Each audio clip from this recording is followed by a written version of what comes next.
esteja convosco. Está no meio de nós. Proclamação da Boa Nova de Jesus segundo São Mateus. Glória a vós, Senhor. Naquele tempo, Jesus começou a mostrar a seus discípulos que devia ir a Jerusalém e sofrer muito da parte dos anciãos, dos sumos sacerdotes e dos mestres da lei, e que devia ser morto e ressuscitar no terceiro dia. Então Pedro tomou Jesus à parte e começou a repreendê-lo, dizendo: Deus não permita tal coisa, Senhor, que isso nunca te aconteça. Jesus, porém, voltou-se para Pedro e disse: Vai para longe, Satanás. Tu és para mim uma pedra de tropeço, porque não pensas as coisas de Deus, mas sim as coisas dos homens. Então Jesus disse aos discípulos: Se alguém quer me seguir, renuncie a si mesmo, tome a sua cruz e me siga. Pois quem quiser salvar a sua vida vai perdê-la, e quem perder a sua vida por causa de mim vai encontrá-la. De fato, o que adianta ao homem ganhar o mundo inteiro, mas perder a sua vida? O que poderá alguém dar em troca de sua vida? Porque o Filho do Homem virá na glória do seu Pai com os seus anjos, e então retribuirá a cada um de acordo com a sua conduta. Palavra da salvação. Glória a vós, Senhor. Aleluia, aleluia. Aleluia, aleluia. Aleluia, aleluia. Aleluia, aleluia. Caríssimos irmãos e irmãs,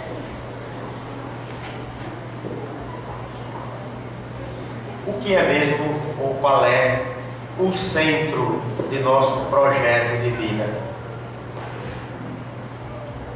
Não sei se esta é a primeira pergunta.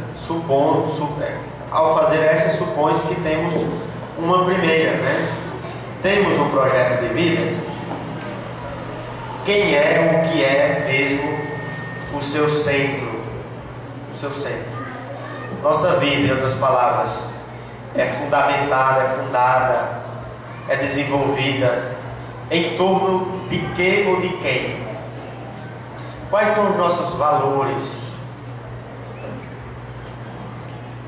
as nossas motivações, o nosso horizonte? A palavra de Deus nos desafia a vivermos segundo aquilo que ela propõe. Desafio não é a gente jogar um balde de água com gelo em cima da cabeça, né? Desafio é muito mais do que isso. É viver segundo o Evangelho de Jesus. O Evangelho tem os seus momentos assim de dureza. Quem disse que era fácil? Aqui nós precisamos entrar num jogo de sedução com a palavra de Deus, que muito bem aparece na primeira leitura. Quem não foi seduzido ainda pela palavra de Deus ou pelo próprio Deus, não pode ter intimidade com Deus. O profeta Jeremias, na primeira leitura, nós ouvimos. Ele fala isso para Deus: Você me seduziu. Você me seduziu. Era um jogo desigual. Deus e ele, profeta, né? Eu e Deus. Olha o meu limite. Olha a minha fraqueza. E Deus do outro lado. Eu fui seduzido pelo Senhor, diz o profeta. Fui envolvido na sua palavra. Quantos rapazes e moças, homens e mulheres, também entram, são seduzidos nesse jogo sensual, um jogo de palavras, mas, claro, no fundo, sempre envolvidos por muito amor. O profeta toma essa imagem de uma relação ou de um relacionamento sensual e transfere para a sua relação com Deus. Primeira leitura: seduziste-me, Senhor, e eu me deixei seduzir. Eu me deixei seduzir. Aliás, quem não se deixa seduzir também não se envolve, fica à margem, cai fora, é eliminado, porque é preciso se deixar. Se deixar. O profeta continua: foste mais forte do que eu, tiveste mais poder. Todas as vezes que levanto a voz, que falo, clamando contra a maldade e invocando calamidades, a palavra do Senhor tornou-se para mim fonte de vergonha e de chacota o dia inteiro. Aqui é muito importante, o profeta não está ofendendo a Deus, ele está conversando claramente. Quem tem uma relação de amor, quem vive envolvido por este sentimento, pelo amor, é capaz de falar abertamente dos seus sentimentos. O profeta, que é um agente proclamador da palavra, ele enfrenta também às vezes a ridicularização daqueles que ouvem. Quantas vezes a gente não sente isso? Né? Olha o padre dizendo isso. Mas será que na vida dele é assim? Será que ele faz isso mesmo? Pense o que quiser, né? Pense, o profeta está exatamente denunciando ou acentuando isto que ocorre naturalmente. Mas é fundamental para o cristão, para a pessoa de fé, se deixar seduzir, para poder também se deixar conduzir pela palavra, por aquele que a proclama, por aquele que é a própria palavra. E brota daí a pergunta: se a gente não é seduzido pela palavra, o que é mesmo que nos seduz? Somos seduzidos pelo quê? Pelo quê? O profeta fora seduzido pelo chamamento de Deus. Nós muitas vezes somos seduzidos pelo chamamento do mundo. Somos seduzidos por nós mesmos, pelo nosso egoísmo, pela nossa inveja, pelo nosso comodismo. Somos seduzidos pela perda de tempo.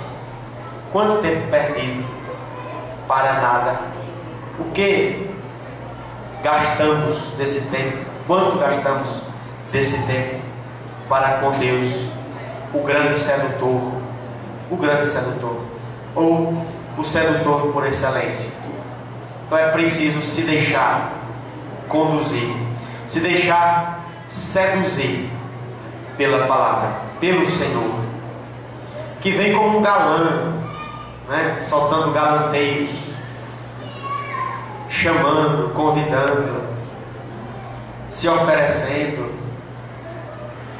Mas nosso coração é tão duro às vezes que a gente é incapaz de se sensibilizar, de cair assim, no bom sentido, na sua. Falta de fé, dureza de coração, insensibilidade, que é mesmo que nos agarra. Nós nos amarramos em que mesmo? Jesus, nós ouvimos no Evangelho, ele faz uma caminhada de sua terra natal, de sua terra onde se criou, né, que era de Nazaré. Jesus nasceu em Belém. De Nazaré a Jerusalém. Isso aqui é um percurso didático. A nossa vida é uma caminhada também. Constantemente nós estamos caminhando. E olhemos como na nossa caminhada, quanto encontro e desencontro nós temos. nós poderíamos reportar. Jesus está indo para Jerusalém. Jerusalém é o fim da linha. A nós também está reservada uma Jerusalém, o nosso fim da linha, o lugar da plenitude, o lugar do fim, ou quem sabe do começo de tudo. E nessa caminhada, Jesus se encontra com os seus discípulos, eles caminham com Jesus, e Jesus anuncia para eles o seu trágico fim. É um primeiro anúncio, é um anúncio de seu fim neste mundo. Jesus diz que ele mesmo vai ser rejeitado pelos anciãos, pelos mestres da lei e pelos sacerdotes. Anciãos, mestres da lei e sacerdotes são a nata de Israel. São a elite política, religiosa, econômica do tempo de Jesus. Ou seja, Jesus sofreria uma rejeição dos homens, das pessoas mais importantes de seu tempo. Isso frustra Pedro, frustra os discípulos de Jesus. Eles pensavam que Jesus, sendo o rei de Israel, como ele se apresentava assim, como o Messias, ele queria ser identificado como Messias. Sendo assim, ele dominaria Israel, tiraria Israel do jugo dos romanos, seria a maior autoridade de Israel. Mas como é que isso aconteceria se as autoridades rejeitariam Jesus?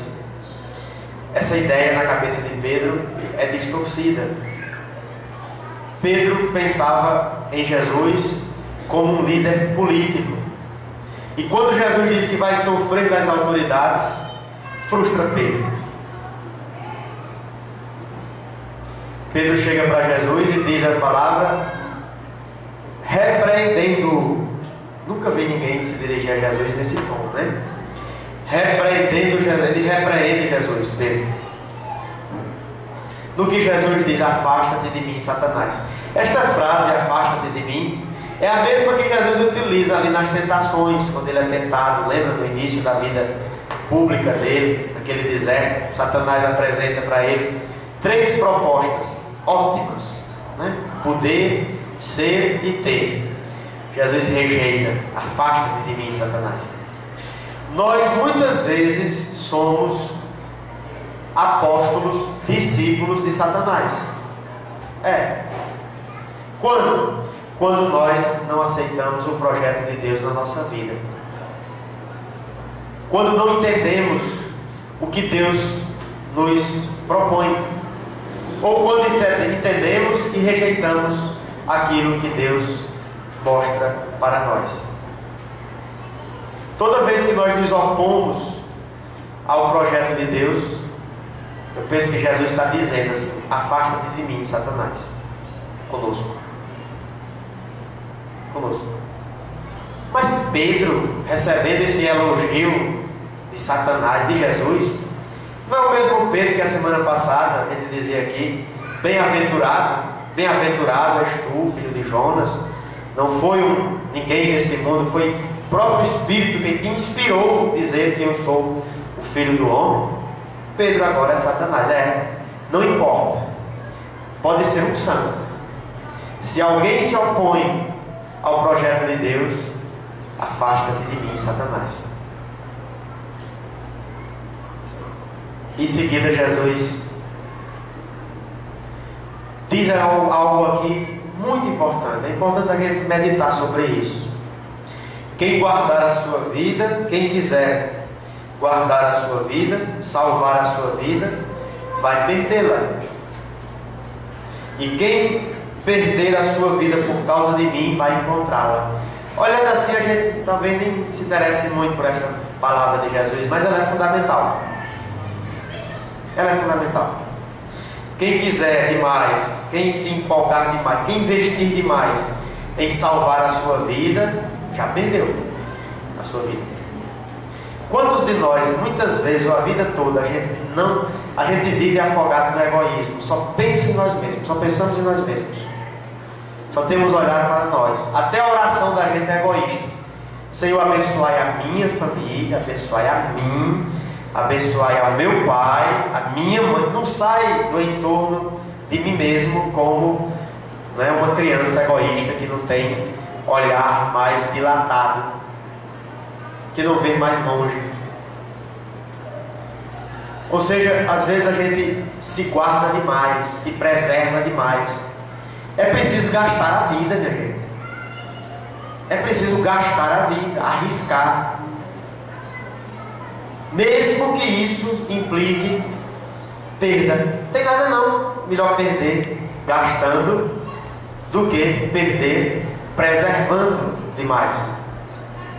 O Papa Francisco dizia esses dias: eu prefiro uma igreja acidentada, doente, arranhada, ferida porque brigou, porque lutou, do que uma igreja muito preservada demais, né? Guardada demais, enfim. Então nós precisamos meditar sobre isso. Quem guardar a sua vida já perdeu. Já perdeu a sua vida. Já perdeu a sua vida. No entanto, quem gastar a sua vida com o outro, com as necessidades da comunidade, com as necessidades do outro, para o bem comum, para a superação dos limites sociais, econômicos, políticos da própria comunidade do outro, já salvou a vida. Já salvou a vida. Como é que nós estamos vivendo? É importante a gente se perguntar sobre isso. Estamos nos preservando demais? Eu acho aqui que ninguém está gastando demais a vida aqui, né? Nem pai. Nós não estamos preservando. Nós estamos preservando muito. Nos preservando demais. Nossa fé, muitas vezes, se resume à missa de domingo e nada mais. E se não vier naquele domingo para a missa, são 15 dias sem fé. Não é assim? Nossa fé não sai disso. O mais um pouquinho é entregar o dízimo na igreja. Já é demais, né? Pensamos que é demais. Eu sempre gosto de me lembrar daquela imagem, né? Do elefante. O elefante, vocês sabem, na África, no safari da África, eles, quando são domesticados, eles ajudam na lida do campo, né? Transportam as coisas mais pesadas. E o dono dele, para, né, que ele não fuja, amarra uma corda na tromba e outra na árvore, uma árvore grossa, fincada no chão. Ele é pesado, né? Não tem como o elefante fugir dali. Mas o elefante de circo, o domesticador dele, como é que chama? O adestrador dele, a primeira coisa que ele faz é desmoralizar o elefante. Desmoralizar o elefante na sua força. Quando ele não está usando o elefante ali no espetáculo, ele amarra o elefante numa tromba, uma ponta da corda numa tromba e a outra ponta num tamboretezinho, uma cadeirinha de plástico. E o elefante não sai dali. Ele acha que está amarrado. Ele não dá um passo. Mas o elefante é tão pesado, uma cadeirinha depende da autovisão que a gente constrói da gente mesmo. A gente não sabe da força que tem. Pois muitos de nós, muitas vezes, somos aquele elefante de circo, amarrado numa cadeirinha ali, não damos passo para nada, não fazemos muita coisa, e o que fazemos já achamos que é demais, né? Demais. Então é preciso gastar a vida, sob condição da gente não perdê-la. Então que Deus nos permita isso. E hoje, falando de catequista, dia do catequista, estes jovens, homens e mulheres que muitas vezes doam a sua vida na formação da fé cristã. Tem muitos jovens, crianças, famílias, adultos, né? Nossa homenagem, nosso reconhecimento de nossos catequistas. Claro que poderiam dar mais, claro que poderiam ser mais valorizados, Vamos construir juntos um projeto assim, né? Mas saber desta força brutal, grande, enorme, que nós temos interiormente, que Deus nos oferece. É preciso que a gente haja com a força de quem foi seduzido pelo Senhor, e seduzido possa também, né, se conduzir pelo mundo afora, anunciando a mensagem de salvação. Louvado seja nosso Senhor Jesus Cristo. Assim seja louvado. Creio em